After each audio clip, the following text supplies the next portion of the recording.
Hey y'all, it's Angel, your best friend who happens to be a therapist. I still can't believe they talked me into doing a podcast, but here I am and here we go.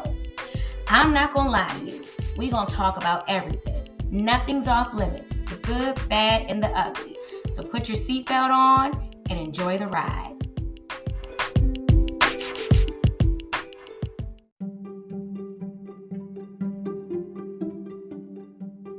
Welcome back, friends. I am here with the oldest of us all.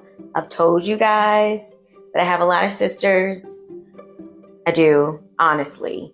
And she is the absolute oldest. Hey, why would you say it like that? Because you are the oldest. Absolute? I mean, you're the oldest. Sounds so old. I mean, we're all getting old. We are. Hell, I'm old. So if I'm old, then I am. Exactly. Because you're the oldest. Hell, I'm old. Okay. We're going to change this. You're not old. And I'm seasoned. Oh, seasoned. And you're not old. Okay, gotcha. You All still right. got to catch up to me. I'll never catch up, though. That's the thing. I feel like coming up, you did catch up. Like, there were things I had you doing that you shouldn't have been doing, and you finally caught up where you could do it. Oh, I feel like, in my mind, that's catching up. Oh, doing things I was not supposed to do, y'all. Y'all have no idea. Oh, God. Yeah. Because Ma, our mother, required her That part. to take me with her sometimes when she wanted to go out with her friends. So, although we're 7 years apart, Cherry didn't care. And she said, fuck it, if you coming with me, you're going to do the same thing I'm doing. So, yeah. Mom thought you were babysitting me. She thought it was the opposite, to be honest. That was her goal. Yeah, she thought I was going to deter you from doing anything, but that did not work. Fooled her. It didn't work. Yes, I'm that child. The oldest and that child. And that child. Oh, my gosh, you're right. Mm-hmm. Fooled her, didn't I? You sure know I was her match. Oh, Lord. She still is. You still are. Y'all still.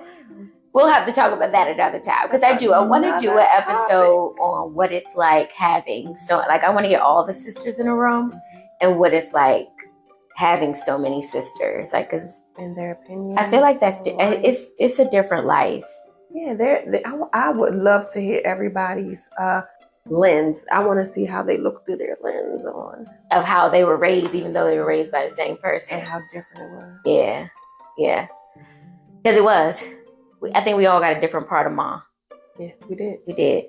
So anyway, actually, I brought her on here. Let me introduce you first. My oldest sister, Cherry.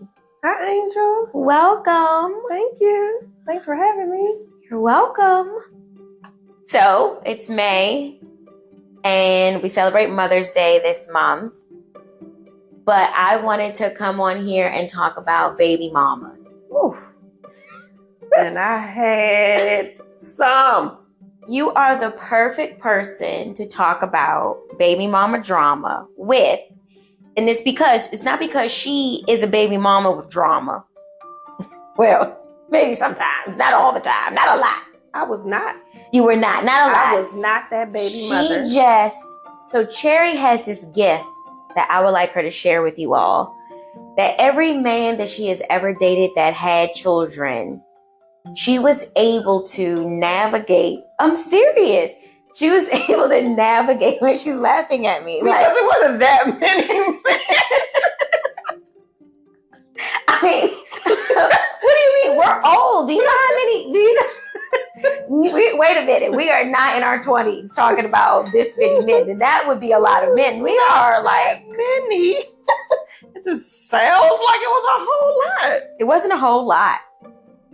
It was more than.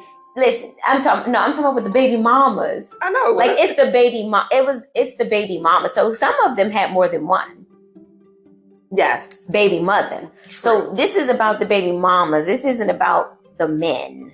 This is about them. And so anyway, Cherry has this gift where she is able to navigate this whole baby mother relationship. So much so a man that she dated 25 years ago, she is still in contact and has intact good relationships with not just the child's mother, but now the child who is now an adult. Like she, like you still have these intact relationships with all of these people. And I feel like that's a gift, because there are a lot of people that, have this baby mama drama, and the drama, it supersedes everything. Relationship. Yeah. And so they never get to know one another, never get to know like how much they have in common. It definitely wouldn't be still intact 20 years fucking later. Definitely wouldn't. I mean, the relationships I have built with the children who are adults now and the mothers of those children, we are still friends. And I mean, my very first one, it's my stepchild. Like, that was my first child. Yeah. Before my biological I know, child. that's right. Yep. Because she's older than your son, than my nephew. Yes. Yeah. And she calls me mom. Still to this day. I'm her stepmother. I'm her mother. Events, I'm there. And you're good with her mother. And you're good with her mother. I'm good with her mother. Like, it's use names. You can't. Well, let's not. For their privacy, right? For their privacy. But yes, we'll have to now. So, what is the gift? How do you do it? I don't want to harbor on, because a lot of people don't believe in it, but I do. But a lot of people don't believe in zodiac signs.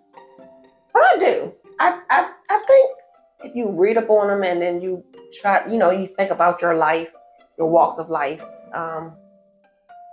it's relatable. Yeah, you'll see some commonalities. Yes. Yeah. So the things that the people have put out there in the atmosphere about your zodiac sign, to me, is, I don't know. I live by it. I don't know. I think we got that from Mom, because Mom does the same thing. I do the same thing. I ask people what their sign is to kind of give them to try to see where am I at with you. Yeah. Yeah. It gives me like a little leverage of how I can figure out why you think the way you think, or you do the things you do without knowing you yet. Right. Yeah. Okay, so that's part of the gift. She uses zodiac signs. Okay. Yeah. To see how to approach them. Like, what's the best way to approach this person based on their sign? Okay. Yeah. And then coupled with mine is a Libra. So, we're the scale, we're balanced. We like to see things optimistically. So I go into relationships like that, being very optimistic. I don't judge. I don't. And I want to say I'm very friendly. So when I am approached by these baby mamas, and it was quite a few. If you knew my baby daddy. Oh shit. I'm not even talking. It's not even just your baby daddy. It was just even men that you dated. You still. Well, we want to start with the first relationship that I was speaking on. Okay. Yes. So let me say this though. It doesn't always start off peaches and cream, but it ends up they get to know who I am for real, and know that I don't have a bad intention or ill will. And how do you get there though? Because in the beginning, you are met with a lot of resistance in the beginning. I am. Was there any of them that didn't meet you with resistance? And I'm thinking, do we have a number? Can we start with a number? How many baby mamas did you have to navigate these relationships that you still have relationships with today? Maybe we should start. That I still have relationships with today, or that? Or let's do in all. In all. Okay, so let's do in all. Okay, first. How many? Ooh, okay. Okay, so we added them up. There are 6 baby mamas to date. 6 different baby mamas. And out of 6, you still have intact relationships with how many? 1 for sure. 2 indirectly. We didn't have a relationship, but my son does. So, and that's a story. We're going to get into that. So that's 2. 3. So 3 of them out of the 6. See, that's 50%. 50%. That's a big, I'm telling you, I don't think, Cherry, I'm telling you, people that listen to this, they're going to be like, I don't know how the hell she did that. Because when you break up with the guy, a lot of people will be like, I'm out. I don't want to deal with that anymore, and I don't have to. Most women do. I know. And they're just like, I'm done. There are 6 baby mamas and 9 children. 9 children. Out of the 6 baby mamas, how many do you still have an intact relationship with? 3. So that's 50%. That's freaking amazing. Okay? Unheard of. I don't think it's normal in a good way. And out of the, for real, like, it's awesome. Mm-hmm. So then out of the 6 baby mamas, there are 9 children. Out of the 9 children, how many do you still have a relationship with today? Now, mind y'all, this is over a course of 20 years, 25 years. 4 definitely I talked to. And 1 of the others every now and again. That's amazing. So, all right, you got to tell us how you do it. So, all right, you start with knowing their signs to see how to approach them. You are met with resistance. How do you get through the resistance? I'm not sure if you all met Charmaine. Right, that's her mother. Not sure. She was on the single mother episode. So if you don't know who she is, go back and listen to that one. But if you met her, you will know that will give you the shirt off her back, nicest person I know. I'm going to say that I know in perspective to kids. My mother loves kids. I think That's I adopted her. That's true. I think I adopted that from my mother with the kids. I love kids. That is true. The relationship can come and go. I love relationships with children.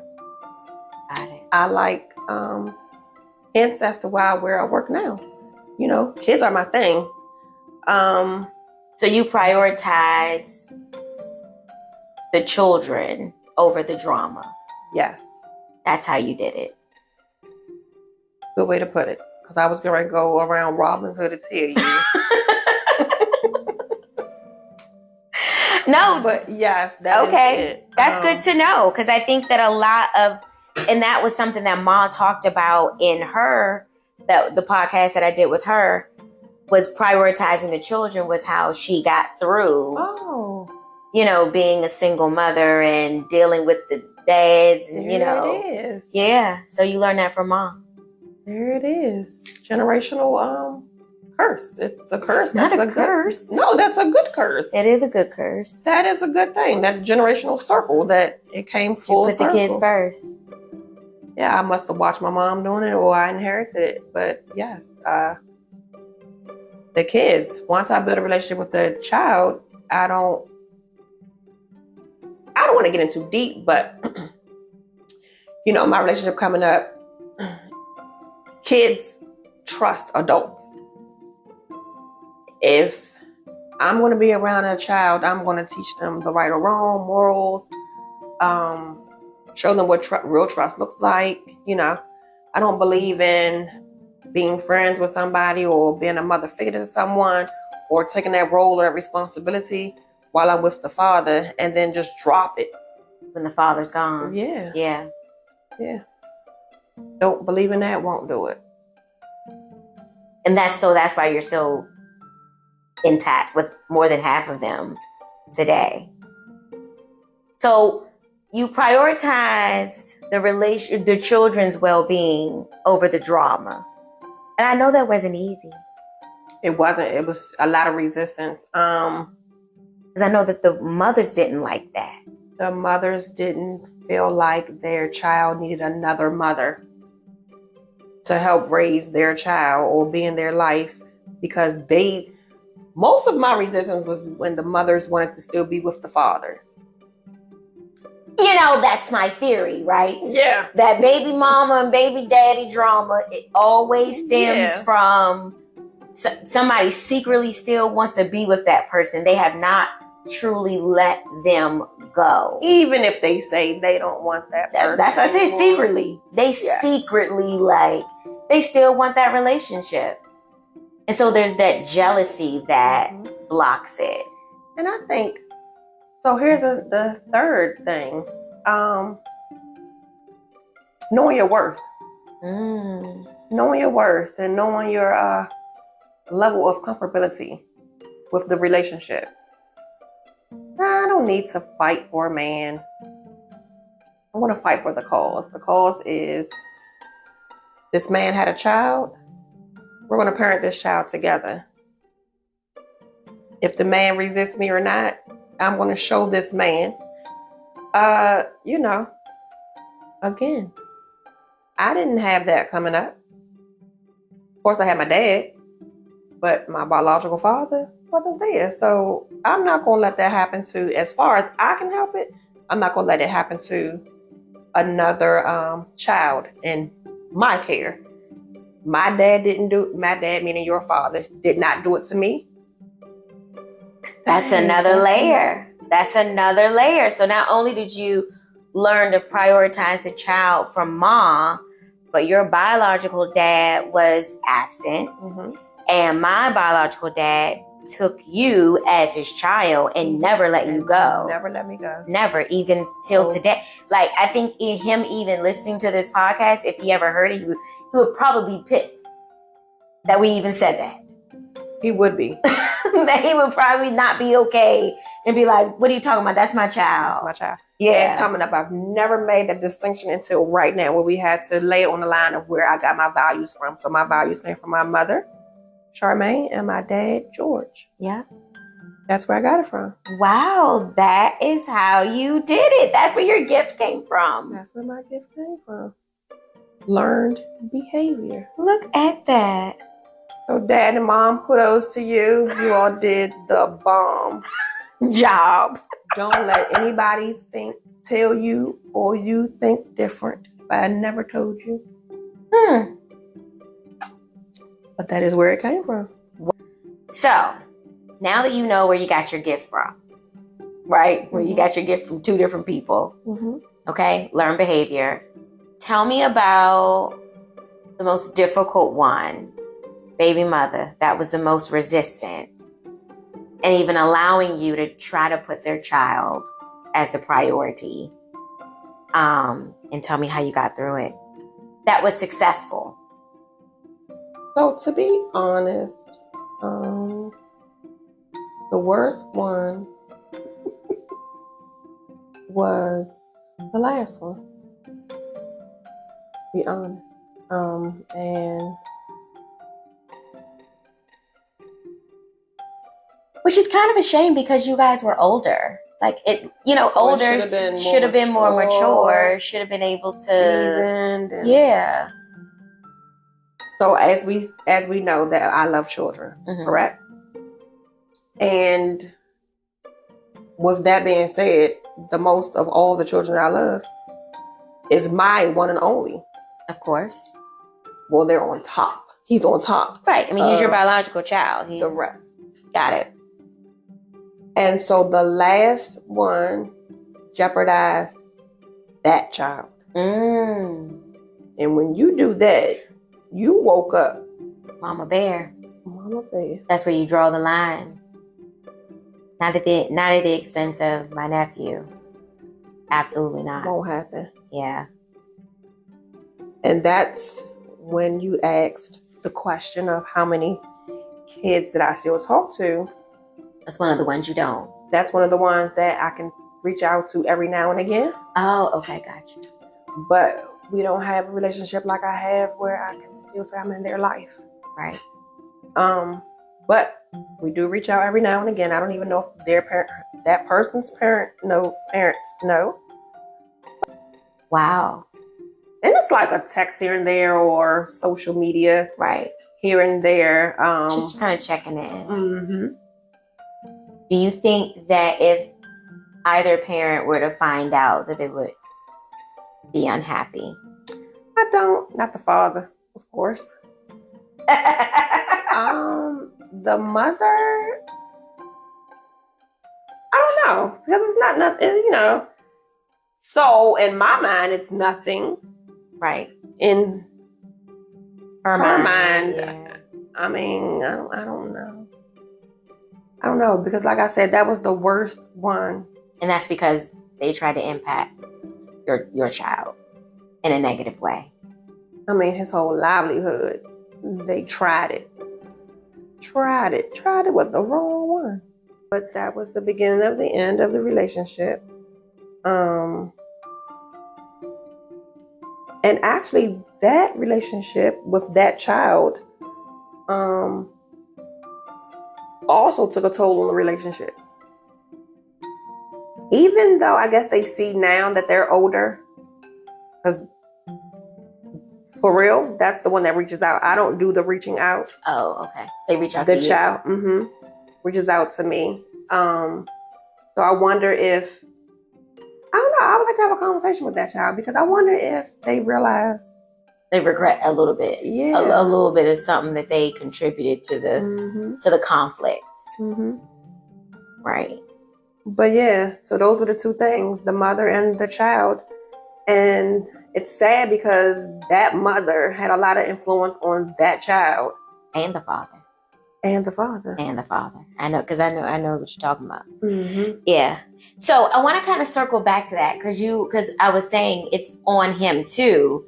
And you said because he didn't do anything. And I feel like that's just as bad as doing something, right? So like that's kind of sitting back watching somebody get bullied, and you're just watching it. And you do nothing to stop it. You do nothing to prevent it. You don't, like, I just feel like, just like a sin of omission, right? Where it's just as bad to me. And you do that in fear of what? I don't know. Because that relationship supposed to be over, so what are you salvaging?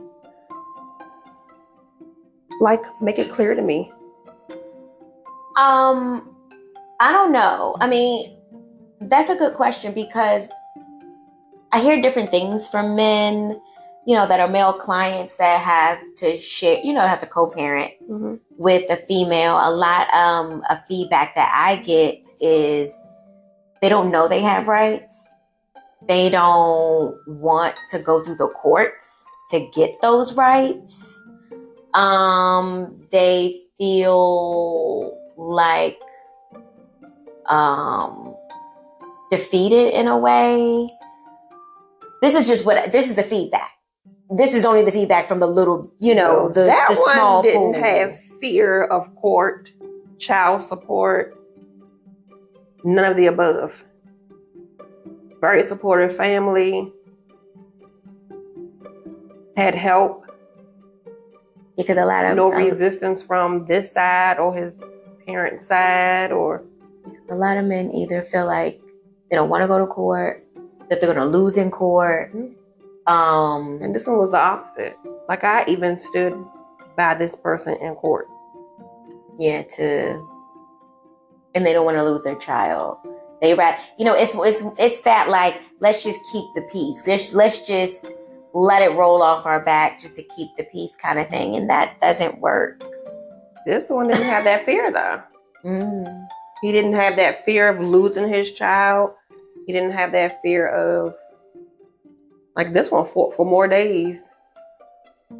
His fight was more of, I want more of my child than what I am already, what I already have. And he had a lot. He had more than just, how most men settle for every other weekend.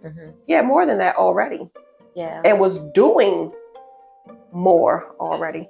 Like, I mean, I played a very integral part in all of these children's lives, to include that one that I had the most resistance.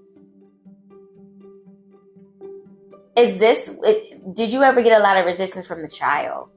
That is the one. This is the one. So you got the most resistance from the mother and the child. And now fast forward to the ending of the relationship. Now the child is reaching out to you. Every now and again. Got it. The child will inbox me or shoot me a text every now and again. What about the easiest one? Okay, so easy, but still had resistance. The first one. Because there was resistance there. I remember that. Yeah, you remember? Of course I remember. I was there. I was there. That one, not only was there resistance, there was rumors, or I was told that they still was having a relationship with the father, even though they knew I was in the picture. Oh, how did you get through that shit? I mean, did y'all hear what she just said? So she was messing with somebody who got a baby mother, and there were rumors, and he was still messing with the baby mother while he was still with you. Mm-hmm. So how did you get through that? And get this, y'all. I have to put this in there. Get this. I was told the times when they did still mess around were the times when I had the child. Oh shit! And I didn't even have a child. Right? You didn't have Anthony then. I did not. No, did not. I had that child was my child for the first 4 years before I even had my son. How'd you get through 4 it? years. That was my baby. She was in Pampers. And she was my first child. How did I get? I can only say that I got through with family. I was around family and friends, and my self-esteem wasn't low. So you didn't believe it that was happening? Well, let me say this. Let me also say this. I was told after, so I wasn't told during. Oh, okay, gotcha. I was told once we became cool. Oh. So I was told that happened during the resistance part. So it was some honesty. Yeah. You got to break through to the honest side of the relationship. Like, we got to be friends. Yeah. I mean, it would take friends to reveal stuff like that, right? To have a conversation to get that deep. Yeah. So I mean, I wasn't told when it was happening. Got it. It was after. Let's be clear. So it was after the fact. And he was like, oh, that motherfucker. Yes, it was like a light bulb went off. Like, oh shit. It was like almost like. So you did believe her. Because you all were in an honest place. Absolutely. Got it. I mean, why not? But I love that you did not allow what could have, what could have destroyed it. What could have destroyed it? Right? I could not have a relationship with that mother. That child. Or that child to this day because of that. I don't have that. Because you could have gotten so body. angry. You could have gotten so angry and disappointed. I don't have that bone in my body. What bone? What bone are you about to say you don't have? Don't say anger. To shun, no. Oh, I was say please. I said I was skilled. I said I was nice, but I ain't that. I was like, well, wait a minute. Because y'all don't know, she's the oldest, but she's also the most violent. Damn, let me go do something. They're going to be like,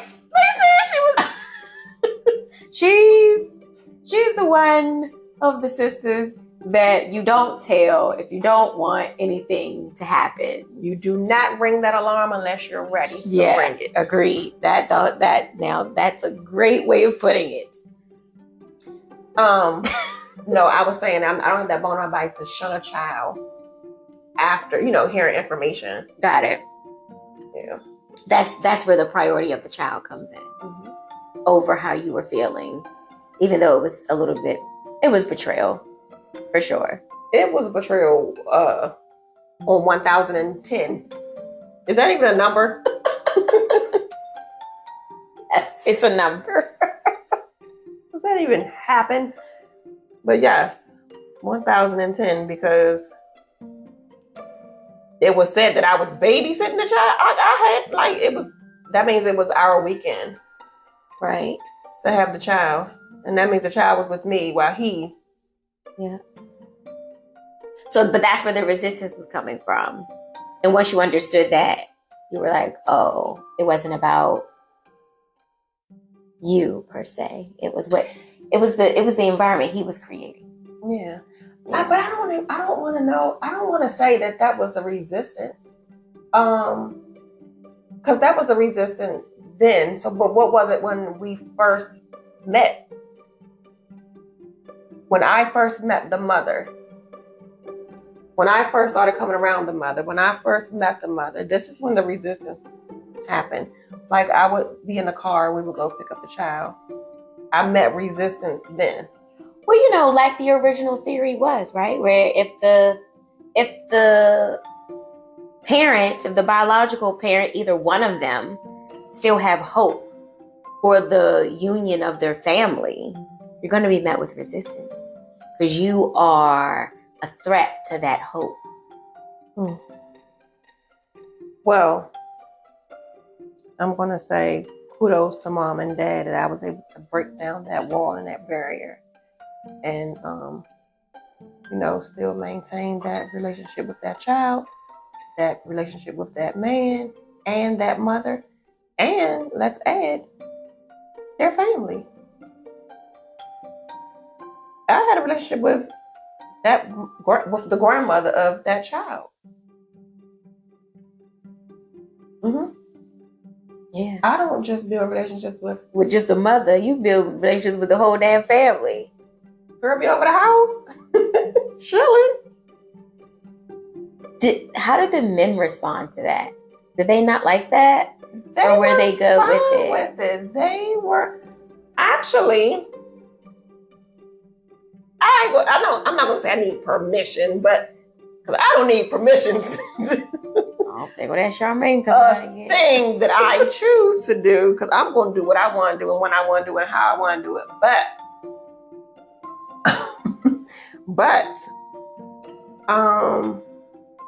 So I will say it was maybe encouragement to go ahead and do it.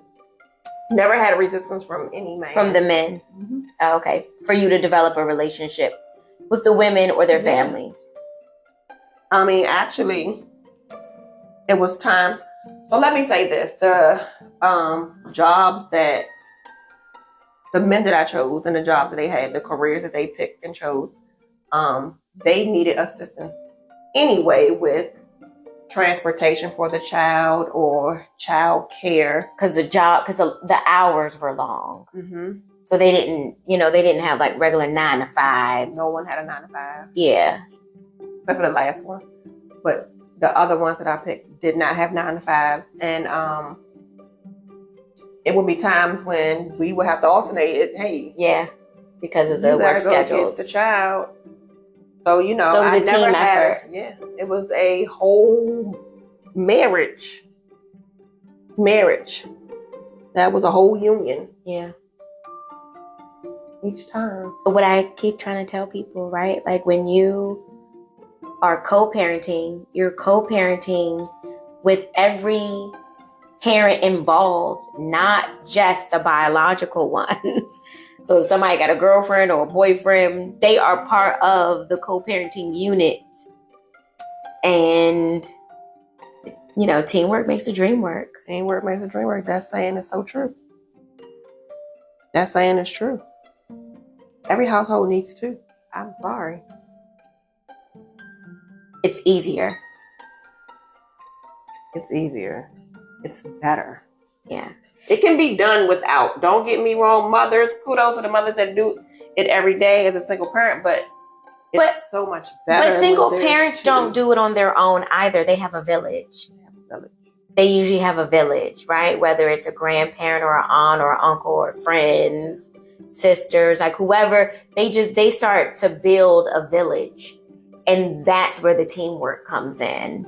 I mean, I spoke on that when I said that helped me get through a lot of... Yeah, your village. A lot of things, a lot of adversities I had against these mothers. Yeah. It was friends and family that helped me get through those rough times and those rumors and fidelity and... Calm you down. Of the relationship. And, infidelity also. Yeah. What advice do you have for those trying to navigate being a baby mother on both ends, either end? My advice is to have one goal. Everybody should have the same goal, and the goal is for the well-being of that child. No one should be stingy. No one should look at it one way. And if you can't look at it that way, then don't do it. Because we're hurting the children. We're not hurting ourselves. We're hurting the children. And they're the innocents. They're innocent. They didn't ask to be here. And they want love. And they need love. I mean, I don't want to speak on what's going on in the city now, but that's a lot of the problem now. Children need love. And support. They're asked to be adults. Yeah. They need resources. They need love. They need to get it from everybody. So if you choose a man that has a child, you got to be prepared to put that child as a priority. And if you're not, you should just say, this isn't for me. You should be honest with yourself and honest with that man, honest with that child. And bow out gracefully. And same with men. Because it's going to be difficult. It's going to be. Nothing's going to ever be okay. Yeah. Nothing is ever going to be on easy street. Mm-hmm. Also, the child will also bring resistance or harm to the relationship that you build with the child and the father. But if you cannot work with that child and build with that child and work through the resistance, then you should bow out as well, because mothers are going to have an impression on their child and they're going to bring it to your home. Yeah. But it's not their fault. You have to see past that. You have to see past that, and you have to work with that child. Yeah, because, sometimes, a lot of times, children feel loyalty, right? And so they're like, I'm loyal to my mother, so if I'm nice to this other lady, am I being disloyal to my mother? And so there's confusion there in a child's mind that, like, is this okay? Especially if your biological mother is at home, like, it ain't okay. Mm-hmm. I don't like that B, this, that, and she's talking shit. And then you gotta come. Big shit. Right. You gotta come talk. You gotta go be in this lady's house. How is that child gonna act? She's gonna carry the beef from her mother. Yes. Or he's gonna carry the beef from his mother. Yes. Like, because of that loyalty. Yes. So, all right, Cherry, we gotta end this out. I'm not gonna lie to you. This podcast was very eye-opening for me in a sense of where your gifts came from as mom and dad. And it also validates the things that I talk to my clients about and to people in general about prioritizing the children, their needs and wants being a priority when you are in a co-parenting relationship. Because I do agree that needs to be the goal. And if you can't handle that goal, walk away. Yeah. Be honest and walk away. I mean, you heard it from the gifted one. She's the gifted one. Your turn, Cherry. I'm not going to lie to you guys. I do not regret any relationship that I have built with the children or the fathers. And I still maintain my relationships with the children. And it keeps me living. I live by this. It keeps me living. My goal is to build up the children and make them a good citizen out here. I believe in you reap what you sow. I mean, you put out good seeds, what you produce. You know what? And you saying that, I think that speaks to you with you developing those relationships with the children, and whether the mothers liked it or not, or the fathers liked it or not, in the end, they have to respect it, because now that they're all adults, they get to choose you. And because, and because you treated them well when they were younger, through all the chaos, they still chose you. So you're right, you reap what you sow. You prevail. There it is. All right, guys. I will talk to you another time. Happy Mother's Day to all the mamas out there. And baby mamas.